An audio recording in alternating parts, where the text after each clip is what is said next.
বর্তমানে এই অসহ্য গরমে গাছকে হেলদি এবং চাঙ্গা রাখতে আপনারা একটা ছোট্ট গ্যাজেট ইউজ করতে পারেন, যা কেটু নার্সারি অ্যান্ড পেট শপে পাওয়া যাচ্ছে। এটার দাম খুবই কম হলেও খুব কার্যকারী। গাছে এই গরমে 2 থেকে 3 বার অবধি জল দিয়েও গাছ চাঙ্গা রাখা যাচ্ছে না। সেক্ষেত্রে আপনি 2 লিটার আপ টু 2 লিটার অবধি ক্যাপাসিটিযুক্ত এই গ্যাজেটটা যদি লাগান, এবং এখানে আপনার ড্রপ নিয়ন্ত্রণ করার সিস্টেম আছে, এটা কমবে অথবা বাড়বে, আপনি চাইলে বাড়াতেও পারেন। এই ধরনের গ্যাজেট হিউজ পরিমাণে আমাদের কাছে স্টকে আছে। আপনারা যারা নিতে চাইছেন তারা যোগাযোগ করুন। তাছাড়া লাল গোলাপ, ভগবান গোলাপ, আপনার এদিকে ধুলিয়ান, ফারাক্কা, বহরমপুরের যারা দর্শক দেখছেন তারা ফোনে কন্ট্যাক্ট করলে আমরা বাসেও তুলে দিতে পারবো।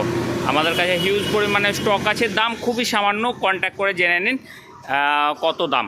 তো ধন্যবাদ ভিডিওটি দেখার জন্যে। যারা ভিডিওটি দেখছেন সকলের দিন ভালো যাক।